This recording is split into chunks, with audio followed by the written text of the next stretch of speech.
Good morning. Class 6 subject science, topic हमारा है water.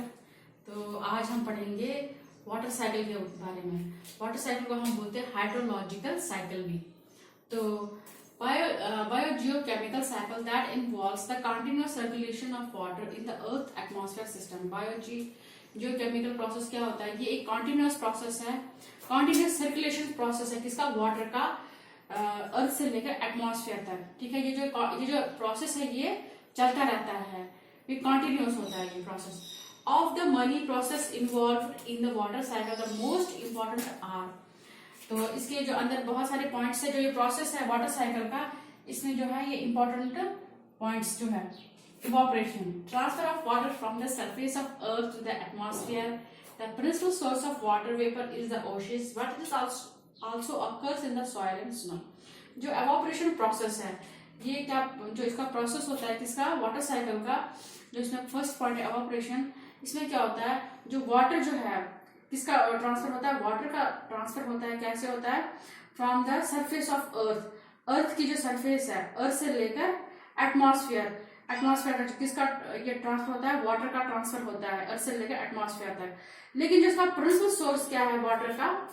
जो वाटर वेपर का ओशंस है, पॉन्ड्स भी है, लेक्स भी है, रिवर्स भी है। तो लेकिन जो मेन है वो ओशंस है, जहां से ये वाटर एवापोरेट होता है। और but is also occurs in the soil and snow.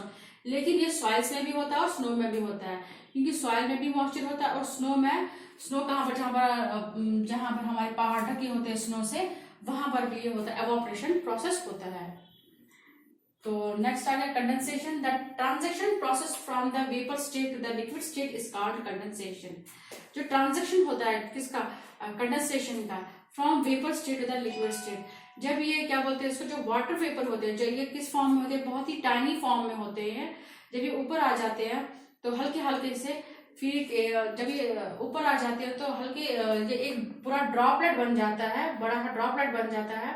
तो ये ठंडा हो जाता है, कूल हो जाता है, कंडेंस हो जाता है। तो उसको हम बोलते हैं, लिक्विड फॉर्म में जब आता है उसको हम बोलते हैं कंडेंसेशन बोलते हैं। तो नेक्स्ट आ गया precipitation, any product of the condensation of atmospheric water vapour, example rain, snow, slit, hello. Condensation के बाद क्या आता है? प्रेसिपिटेशन। इसके बाद क्या होता है? जब ये जो छोटे छोटे लिक्विड्स होते हैं, जब ये बड़े ड्रॉपलेट्स के फॉर्म में आ जाते हैं, तो जब ये अर्थ पर गिरते हैं तो उसको हम बोलते हैं प्रेसिपिटेशन। तो ये किस फॉर्म में होते हैं? ये रेन की फॉर्म में भी, ये रेन की फॉर्म में होते हैं, या स्नो की फॉर्म में, या स्लीट। स्लीट होता है जब भी बर्फ पड़ती है, उसके साथ क्या होता है? बारिश भी पड़ती है, तो उसको हम बोलते हैं स्लीट। हेल आ गया, ये क्या बोलते हैं उसको? ओले पड़ना। ठीक है, इस फॉर्म में ये आता है, उसको हम बोलते हैं प्रेसिपिटेशन। तो some returns to the atmosphere by evaporation. जो कुछ होते हैं वो एटमॉस्फेयर थ्रू बाय एवापोरेशन से वापस हो जाते हैं। ठीक है, some intercepted by vegetation then transpiration. और जो कुछ होते हैं वो वेजिटेशन थ्रू, जैसे आ गया हमारे प्लांट्स आ गए, तो क्रॉप्स आ गए, तो वो किस, वहां से भी होता है एवापोरेशन, लेकिन ट्रांसपिरेशन थ्रू प्रोसेस से होता है ये। Some percolates water flow vertically through soil and rocks.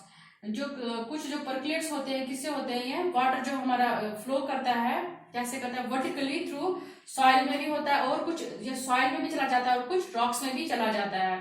ठीक है, into soil by infiltration, flow of water from the soil surface to the ground। और सॉइल बाय इन्फिल्ट्रेशन, जैसे कि जब बारिश पड़ती है, जो उसका जो वाटर जो होता है वो कहाँ चला जाता है? जमीन में, उसको हम बोलते हैं ग्राउंड वाटर। ठीक है, वो भी इसका एक फॉर्म बन जाता है, और उसको हम यूज करते हैं मतलब खाने पीने में, तो उसके लिए हम उसको यूज करते हैं। नेक्स्ट आ गया remainder flows as run to the sea. और जो बाकी जो बचता है वो कहाँ चला जाता है? वो सी में चला जाता है, नदियों में, पॉन्ड्स में। फिर ये ऊपर, यही प्रोसेस फिर रिपीट हो जाता है, ऊपर चला जाता है, फिर और नीचे आ जाता है। किस फॉर्म में आ जाता है? एवापोरेशन के फॉर्म में। उसके बाद यही प्रोसेस रिपीट होता है, जैसे कि हमने अभी क्या, इवोपरेशन, कंडेंसेशन, प्रेसिपिटेशन, ये प्रोसेस रिपीट हो जाता है, और इसी को हम कहते हैं the continuous circulation of water in the earth atmosphere system. अब हम डायग्राम के थ्रू वाटर साइकिल को समझाएंगे। ठीक है, ये है हमारा सन है, और ये हमारा ओशन हो गया, ये हमारे वेजिटेशन हो गया, प्लांट हो गए, इसके साथ लेक आ गया, रिवर आ गया, और साथ में पहाड़ आ गए, और साथ में इसके साथ जो स्नो है ठीक है। तो अब क्या होता है, इवापोरेशन का जो प्रोसेस है हमारा, यहाँ से सूरज की रोशनी पड़ती है कहाँ पर, ओशन पे पड़ती है, पॉन्ड्स पे भी पड़ती है, लेक्स पे भी पड़ती है, जो लेकिन जो मेन जो है ओशन है हमारा। तो जब यहाँ पर सूरज की रोशनी पड़ती है तो यहाँ से क्या प्रोसेस स्टार्ट होता है, एवापोरेशन। ये एवापोरेट होता है in the form of water vapour. जब ये in the form of water vapour में आ जाता है तो ये छोटे छोटे पार्टिकल्स होते हैं, लिक्विड पार्टिकल्स जो होते हैं, ये यहाँ पर बन जाता है, क्लाउड्स बन जाते हैं। जब ये क्लाउड्स बन जाते हैं तो उसके बाद क्या होता है, ये कंडेंसेशन का फॉर्म, कंडेंसेशन में कन्वर्ट होता है। वहां पर जो छोटे छोटे लिक्विड टाइनी पार्टिकल्स होते हैं, ये क्या होता है, ये ठंडे हो जाते हैं। जब ये ठंडे हो जाते हैं तो उसके बाद जो ये बिग ड्रॉपलेट्स की शेप में आ जाते हैं। जब ये बिग ड्रॉपलेट्स की शेप में आ जाते हैं तो ये फिर हमारे अर्थ के ऊपर पड़ते हैं, तो उसको हम बोलते हैं प्रेसिपिटेशन बोलते हैं। इस प्रोसेस को हम बोलते हैं। जब ये बारिश होती है, जब ये प्रेसिपिटेशन होता है तो ये किस फॉर्म में होता है, ये होता है स्नो के फॉर्म में, हेल के फॉर्म में, स्लीट के फॉर्म में आ जाता है। इसको हम बोलते हैं प्रेसिपिटेशन, ठीक है। तो ये हमारा जो नीचे है ये है ग्राउंड वाटर।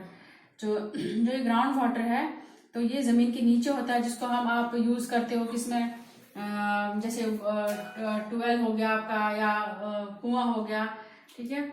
तो जो वाटर साइकिल है, या ओशन, सॉइल, रिवर, लेक से, ठीक है, इनमें यहाँ से क्या होता है, ये इवापोरेशन होता है, उसके बाद फिर कंडेंसेशन, फिर उसके बाद प्रेसिपिटेशन। जो ये प्रोसेस है ये चलता रहता है, ये बंद नहीं होता है। It's a continuous process of water, किसका, वाटर साइकिल का।